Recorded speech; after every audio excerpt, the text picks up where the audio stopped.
Welcome to Divorce and Other Things You Can Handle, a branded podcast by Worthy. I'm Jennifer Butler, and I'm your host. A common topic in our Worthy Facebook group and a story we often hear when speaking with our clients here at Worthy is that of infidelity. No matter what the details of the experience, infidelity is an emotional happening that brings up feelings, stories, and beliefs that we possibly never even knew we had, and that can also feel debilitating. The experience in and of itself can leave you feeling as though you can never trust again, and many find themselves stuck, reliving the pain for far too long. Our guest today, Tara Eisenhard, is an expert on this topic and has created a program called the Infidelity Recovery Boost. She's passionate about helping those who have experienced infidelity to move on in a healthy and empowering way that allows the pain of infidelity to be the catalyst to a powerful transformation. Tara's here to talk with us today on the topic of infidelity and how you can begin to work through your experience and move on. We're going to take a quick break, and then we'll be right back with Tara Eisenhard. When you sell a piece of jewelry, you can't control how much it's worth, but you can make sure that you're selling smart with a team of experts and advocates behind you at Worthy. Your engagement ring can be a financial asset that allows you to embrace a new and fulfilling life after divorce. Let us help you get the best deal possible for the jewelry you've outgrown. Go to worthy.com/podcast to learn more. Tara Eisenhard helps struggling singles overcome shame and frustration so they can find peace and create a life they love. She's a child of divorced parents, an ex-wife, a next wife, and the previous partner of a divorced dad. Personal experience taught her that divorce is about evolution, not dissolution. Tara works as an author, coach, and educator with a passion for healthy and happy divorces. She provides personal private coaching, as well as online courses and community events. Tara is the author of the book, The D Word, Divorce Through a Child's Eyes, and the blog, Relative Evolutions. She's been interviewed for various radio and TV programs, and her writing has been featured by the Huffington Post, DivorcedMoms.com, Family Affairs, Divorce Force, Stepmom Magazine, and MariaShriver.com. We are very excited to have Tara's voice and perspective here as a part of the Worthy community, and I am thrilled to talk with her today. Thank you, Tara, for being here. Welcome. Thank you so much. I'm happy to be here. Yes. So, I just read a little bit about your story, but let's start with you sharing a little bit more about that and your passion for the work that you do. Sure. So my story actually starts decades ago now. It was actually 2 weeks before my 13th birthday, and I overheard my parents having an argument. And in the middle of this argument, my mom said to my dad, "Oh, get a lawyer. I can't talk to you anymore." And that was the moment that really my whole life changed. From that point, they started talking about getting divorced. At first, I was really scared, of course. I didn't know what to expect. There was a lot of uncertainty. It took a couple months before things kind of, shook out. My dad moved out in the summer. This all happened in like the end of March. And then, so it was June when my dad moved out. And, I had friends who had divorced parents, but it wasn't really anything that people talked about a whole lot. Right.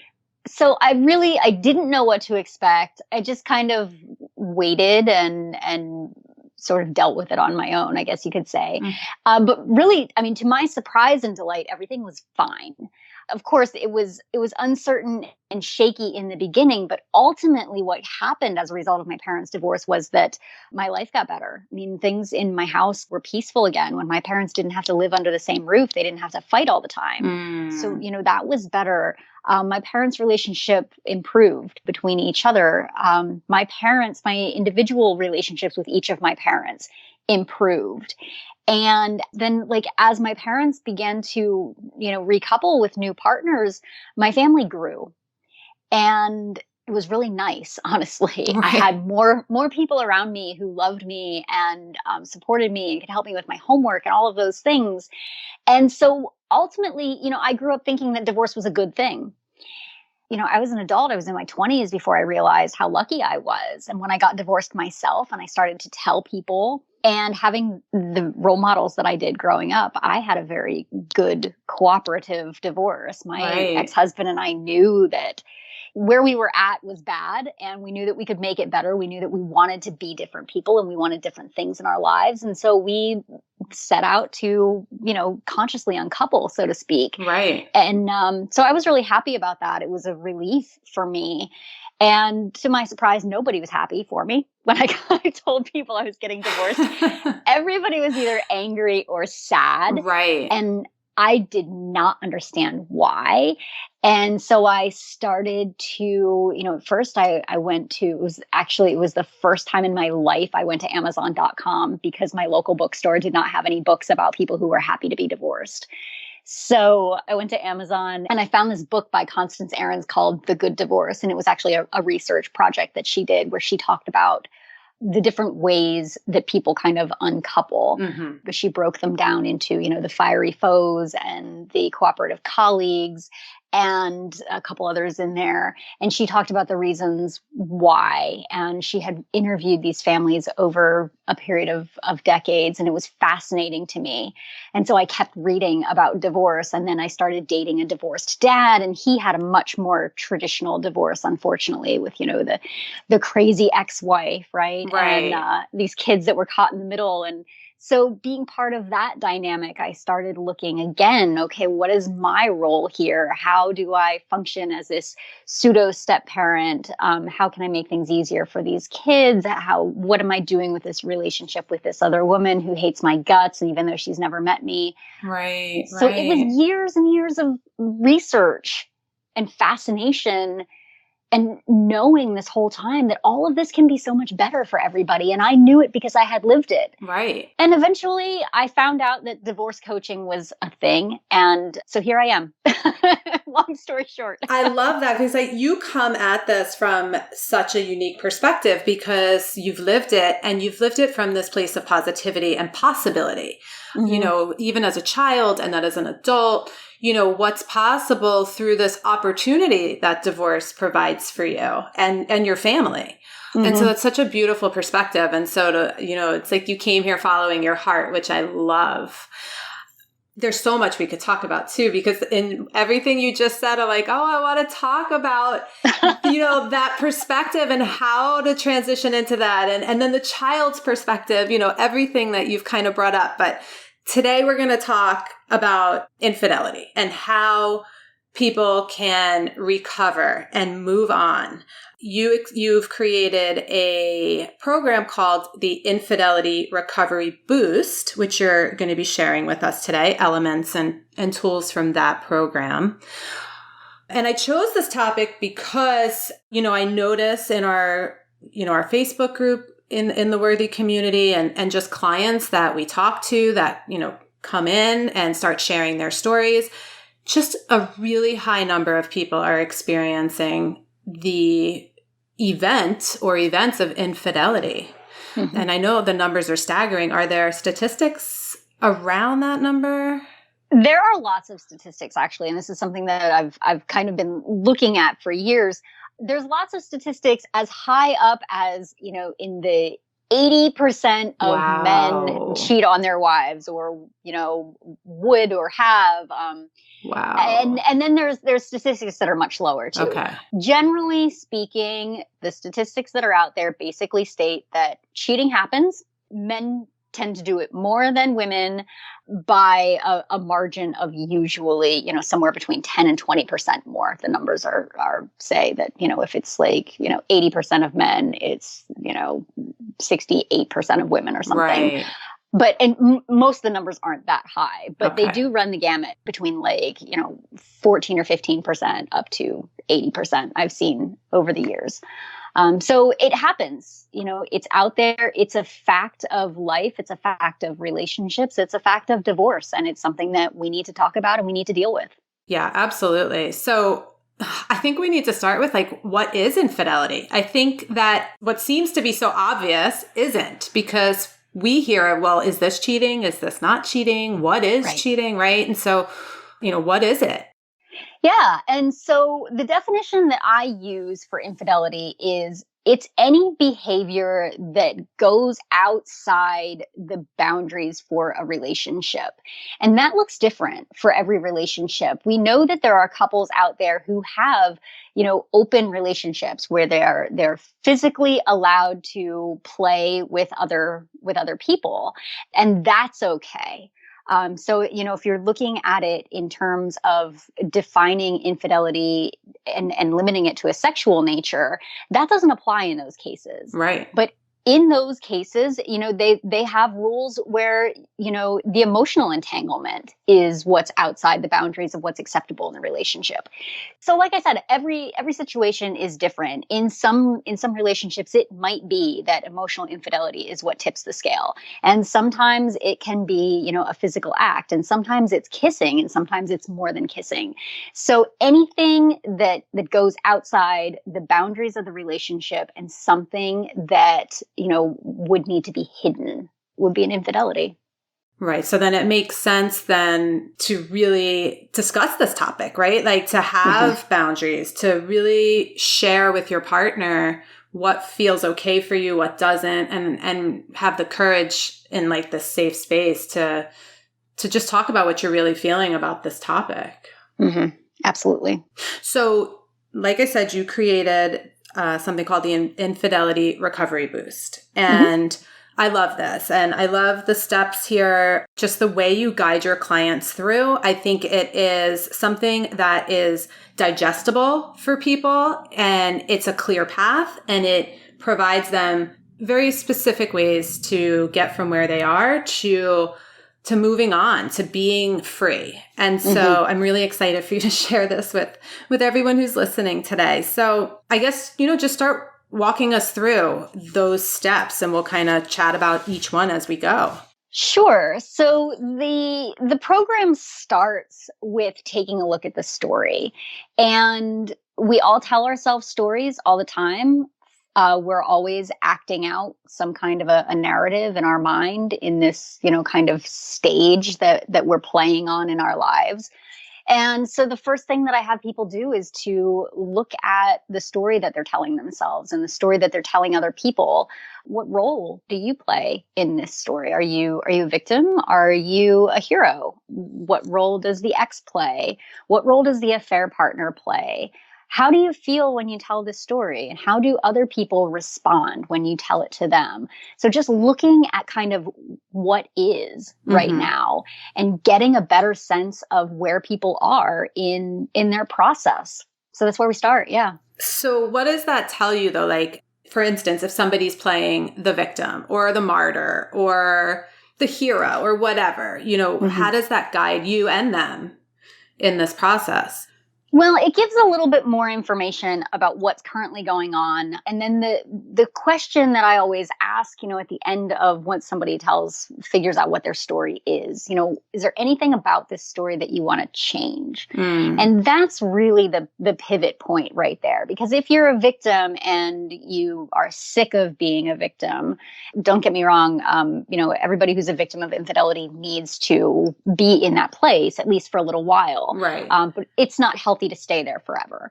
And so generally speaking, people who are going through a coaching program are looking to make a change. So once we look at, okay, what's the current story? What is it that you want to change about this story? Yeah. And then that can kind of inform some of the decisions that people make moving forward. Yeah, it's also powerful too, because I know when I went through my divorce eons ago, somebody very, very close to me pointed out that I was playing the martyr. And I remember it being a light bulb moment for me because I didn't see it. It was my blind spot. And it was hard to hear and very hard to work my way through, but it was the biggest gift I was given. And so, it's just powerful to see really your role. Right. Okay. So What role are you playing and how do you want to change that? And then where do you take your clients? So then we start to look a little bit deeper into beyond the story. The next piece of it is to look at, where does this hurt? And how can you get the right kind of help? And so everybody knows that this is something that's painful. But with I like to talk about emotional wounds and physical wounds being very similar, because so you can have a physical wound on your body and you have to ask yourself some questions. You have to be able to assess the situation and say, is this something that I can handle on my own? Do I need help? Do I need medication? Do I need inpatient treatment for this? How is this going to impact my life? Am I going to be able to get around and do everything that I normally do while I have this condition going on? And these are the same questions that we need to ask ourselves about emotional wounds too. So it can be very uncomfortable because a lot of times, you don't want to admit that you need help, but sometimes people do. Sometimes a prescription is necessary to help in the healing process. Sometimes it is necessary to call in some reinforcements and ask people, hey, I need some help, with childcare. I need some help cleaning my house. I just cannot handle all of this right now in my current condition. And so looking at those emotional wounds, kind of asking some of those questions, making some of those assessments, and then being able to take that information and reaching out for the right kind of help. And then also kind of expanding on that too, looking at not just the wounds and the immediate needs to kind of treat the wounds, but also what other needs are happening in somebody's life. What kind of support are you craving? What kind of support is going to be helpful to you right now? A lot of times we get support that's not helpful, especially when it comes to infidelity. We've got those well-meaning friends and family who just want to, pull up a chair and be on our team and cheer us on and say, yeah, your ex is a jerk. Yeah, I call it the cheerleading section. Exactly. And it can feel really good in the moment. Right. But I always say, hating isn't healing. Hating keeps you stuck. So true. And so it's important to look at, okay, who's in this cheering section? And what are you getting from this? And is it really helpful? And maybe there are some things that need to be shifted, some boundaries that need to be built. Maybe I talk about my emotional wounds and my devastation with my therapist, but not my sister.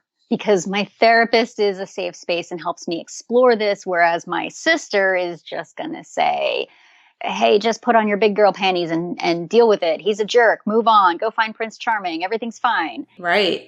I know sometimes that can be a hard step for people because it's almost like you develop this pattern or you treat people how to treat you, right? And so like you kind of develop this pattern with your friends, your family, where they're in that role. So how can people begin to break that role without, losing yet another person in their life or, that's a big risk. It is. This can be really brutal and it's hard. And what's really important is that people be able to know themselves and stand in their truth as they're moving through this process and realizing that any kind of divorce or end of a relationship is, I would say, it's a birth. Birth is messy. Birth is painful. It's something that a lot of people don't want to look at. Yeah. And when you're being birthed, you are vulnerable and, naked and you can't hold your head up. And it's really important to be surrounded with the people who are going to really care for you in the most appropriate manner, who are going to help you learn how to function again. And so sometimes when people are going through a situation like this, it is necessary to draw some new boundaries, let some of those old relationships kind of expire, so to speak.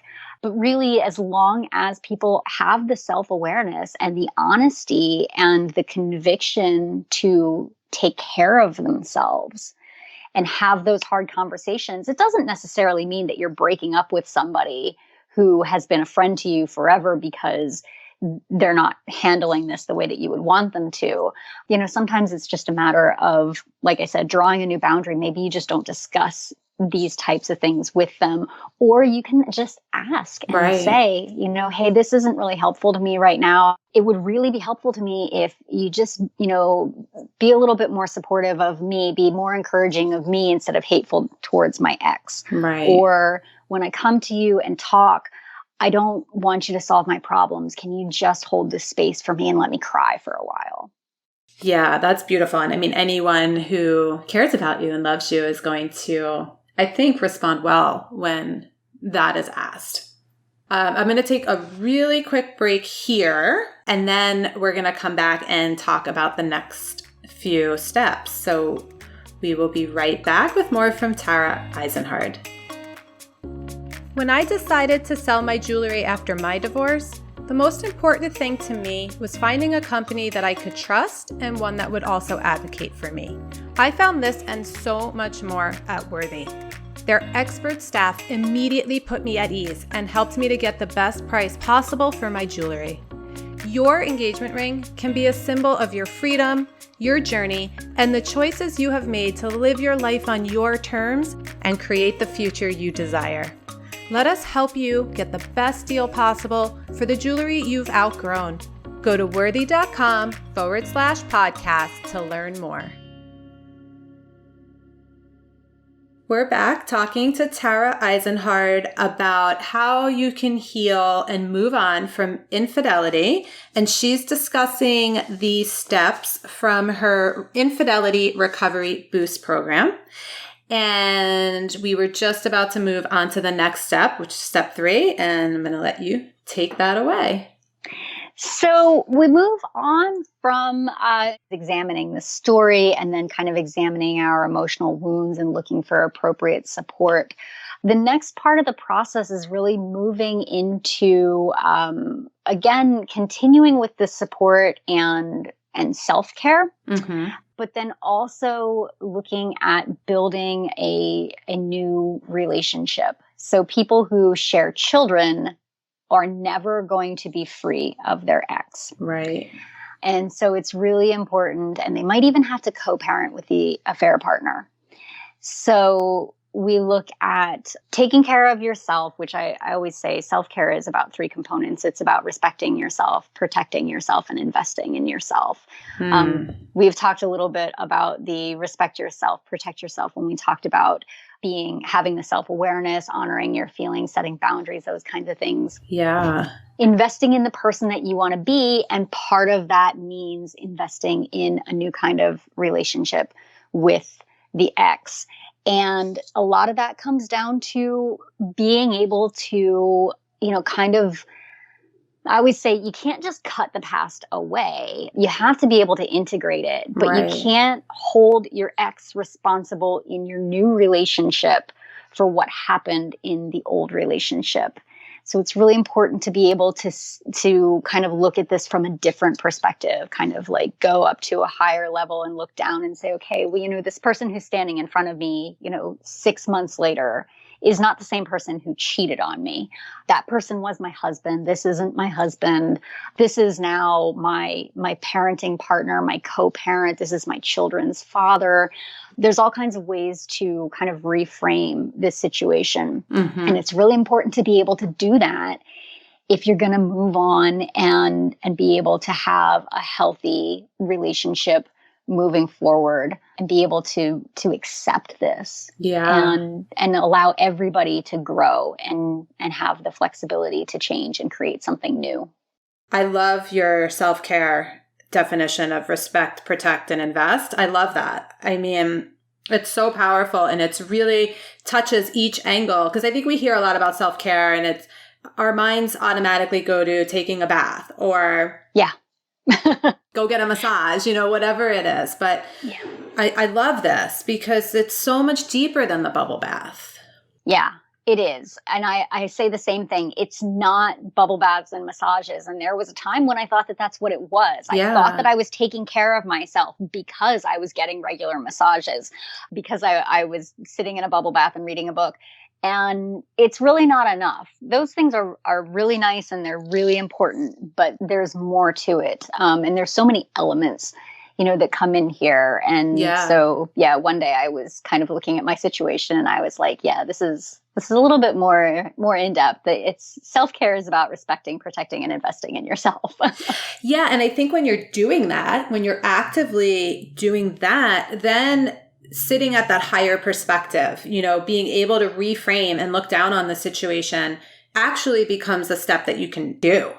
Right. Because you're taking care of yourself from the inside out, really. Exactly. And part of that too, I kind of glossed over and forgot to say, but another part of this process is to look back at the old relationship and realize that, maybe you weren't 100% truthful with yourself about what was happening. My ex-boyfriend cheated on me and I thought that everything was fine. And then this other woman came along and screwed everything up. And of course, that was a gross oversimplification. And when you're really honest with yourself and you can ask yourself those hard questions and go back and look at that relationship, things look a lot different. Yeah, that blame element. I think sometimes it's just easier, right? I mean, it's just easier to make it all somebody else's fault than to kind of look at your own stuff and your own story. Absolutely. Yes. So, okay. And then, so where do we go from there? So once we've kind of looked at the story, looked at ourselves, working toward creating something new, the last piece in the process is more of a recognition, a celebration type thing. And I do this with my clients, and most of my programs have some sort of an element where I say, okay, you need to be able to kind of mark this occasion. And I'm a big proponent of separation ceremonies. I think it's great when people break up and they can come together and jointly release each other, sort of a combination between a marriage and a funeral. But not everybody can do that. And I recognize that. But I think it's really important to be able to do it for yourself. So I walk people through a process of saying, okay, when you're ready to kind of make a commitment to this new chapter in your life, think about having a little ceremony, and it could be something huge. You could have, hire a celebrity to perform and, have all kinds of like dancing and fancy food and all this stuff. Or you could sit alone in your backyard and light a candle and, write some things down and burn some stuff. But part of that process is just practicing gratitude for the ex and the relationship, and then being able to say, okay, I'm ready to move on, and here's how I'm going to commit to myself and my life and my children, and maybe commitments to the ex too. But kind of writing some vows. Maybe writing a letter of release to the ex and saying, hey, thanks for our time together. I really appreciate it. Looking forward to what the future holds, or I'm just going to take care of myself from now on. I hope that we're going to be okay. But to be able to kind of set those intentions. And like I said earlier, integrate the past and be able to kind of carry the lessons forward. I always say that healthy healing means that, if we go back to the physical wound, you might have a scar, but the scar doesn't hurt every time you touch it. When you allow yourself to heal in a healthy manner, you've got this thing and you can look at it and you can say, oh yeah, that happened, but that doesn't hurt me anymore. Right. Gosh, I love the ceremony. I love that because when you think about, in most cultures, any sort of transition through like a rite of passage or transition from one phase of life to another, there usually is some sort of celebratory honoring of that. Exactly. And this is another transition, another rite of passage, another transformation. It's a huge step. And so, gosh, I love that. Just that symbolic celebration of it. It is. And as a culture, you're right. We have these norms and these structures and these rituals to deal with everything. Even things that aren't fun, right? We have funerals when people die. Right. There's nothing to contain what happens at the end of a relationship. Yeah. And that alone, that lack of structure contributes so much to the isolation, the shame, the blame, the pain that goes into this. And all of that darkness just feeds animosity. And disconnection. Yeah, absolutely. That's exactly what I was thinking. The shame. I mean, the celebration really is an answer to that shame. Really beautiful. Oh, I love that. So, a question that I know I often hear is, how long is it going to take me to heal or move on? And, am I ever going to get through this? What can you say to those people who just feel like it's just never going to happen? Right. And so what I say is it's a process and you can't rush it. It's a little bit different for everybody. There is a time when you absolutely have to give yourself permission to be wounded and to take care of those wounds, to step back from your life and nurse yourself and let other people kind of nurse you back to health, and realize that this is going to happen in your own time. So much of it comes down to readiness and willingness to be able to let go, to be willing to heal in a healthy manner. I tell a story about after my ex and I broke up, and he had cheated on me with this other woman, and it was like 2 years later, and I was, moving on and doing great in my life as far as I knew. And I just had this unhealthy attachment to this other woman. And it wasn't even with my ex anymore. It was with her. And I kind of like caught myself in the middle of a prayer one day where I was like, Father, Mother, God, Universe, please let me let go of this horrible woman who ruined my life. And I was just kind of like, whoa, wait a minute. What did I just say? Like, I'm holding on. Yeah. For as much as I wanted to let go. And so much of it is, not just being ready, being willing. And then also there's some work there where you have to be able to kind of interrupt your thoughts and catch yourself where you are still holding on, and realizing the story that you're telling and asking, okay, how can I interrupt this right now? What can I replace this with? And once you're able to start doing that, and then again, you're changing your story and moving in a different direction. Yeah. So it sounds like the consciousness, the intentionality, kind of being thoughtful in your healing at some point, making the choice to do that is a powerful step to moving on, to transforming. Yeah, absolutely. Really great. So I ask this all of my guests, what do you believe is possible for the future for anyone who's listening? I believe everything is possible. Anything is possible. And that's kind of one thing that we find out with divorce, because nobody gets married planning to get divorced. Yeah, no, exactly. But it happens, right? And so that alone just teaches us that anything is possible. Right. It's not a comfortable way to, it's not the uplifting way that we want to be reminded of that, but it is true. And so my advice and my encouragement to anybody who's listening is to take control of your story. You don't have to be a statistic. Your children don't have to be a statistic, the negative statistics that we hear. But yeah, one person has a lot of power in any situation, and, embrace that self-care and that self-awareness and the desire to do something different to get to somewhere better if that's what you want. And anything is possible. I'm so grateful for you being here, for you sharing all of this with us. I know that, this is a treasure trove of wisdom and information that is going to help them on their process to healing. Where can people connect with you after today? Sure. So I'm on social media. I'm on Facebook at Tara Eisenhard Divorce Coach. I'm also on Instagram at Tara Eisenhard. I'm on LinkedIn, I'm on Twitter, and my website is taraeisenhard.com. That's where you can get all the information about my book, my programs. You can schedule a consultation on there with me, and I'm happy to connect and talk and serve. That's what I'm here for. I love it. Thank you for your passion and just your heart, because you really do come at this from such a place of possibility and love. And we hear it in your voice, and I'm just grateful for your time. Thank you. It was great to talk to you. Yeah, absolutely. Everyone take care, and we will see you next time on Divorce and Other Things You Can Handle. Thank you, Tara Eisenhard, for joining us today, and thank you, all of you, for listening. Next week, we'll be joined by Sarah Grace, discussing how you can reclaim your space after a breakup or a life transition.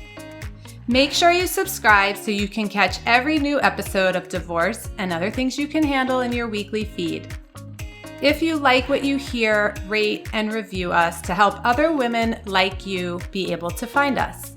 I encourage you to join our Facebook group, Worthy Women and Divorce, where you will find support, education, and wisdom from others just like you.